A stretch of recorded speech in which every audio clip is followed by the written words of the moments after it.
Rydyn nhw'n hoffi prynu llawer o bethau, ond pan rydyn nhw'n blino arnynt, neu os ydynt yn mynd yn hyn, rydyn nhw'n ei taflu.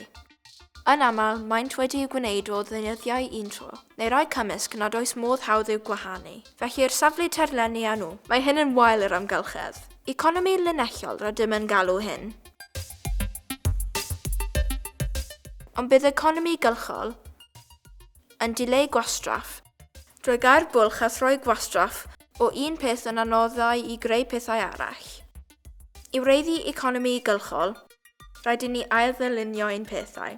Rhaid i ni gwneud o ddeunyddiau cynaliadwy mae modd eu hailgylchu, a'i troi'n rhywbeth arall. Mae hen esgid yn cynnwys pob math o ddeunyddiau, rwbyr, plastig, lledr, a ddeunyddiau eraill sy'n anodd eu gwahanu. Mae peiriannwr yn ceisio diluno esgidiau sydd wedi gwneud o un deunydd, fel ei bod yn haws i eu hailgylchu. Yn ogystal â defnyddio llai o ddeunyddiau, gallwn drwsio neu uwchgylchu hyn bethau. Gallwn lanhau gregus sydd wedi'i dorri a'i wneud yn goler i gi, enghraifft. Mae trwsio ac ailgylchu yn golygu na fyddwn yn gwario cymaint o arian. Bydd yn lleihau pethau un tro. Bydd llai o'r sbwriel yn mynd i'r safle tirlennu, mae hyn yn well i'r amgylchedd.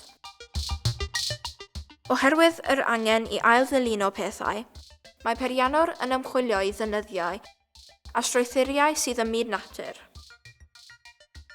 Fel croen siarc rhan symud yn chwym mewn dŵr ac ymlanhau, a thraed geco i afael yn dyn. Mae technoleg hefyd yn broblem. Mae peiriannwr yn chwilio am atebion i ffonau symudol modiwliaidd a chyfrifiaduron.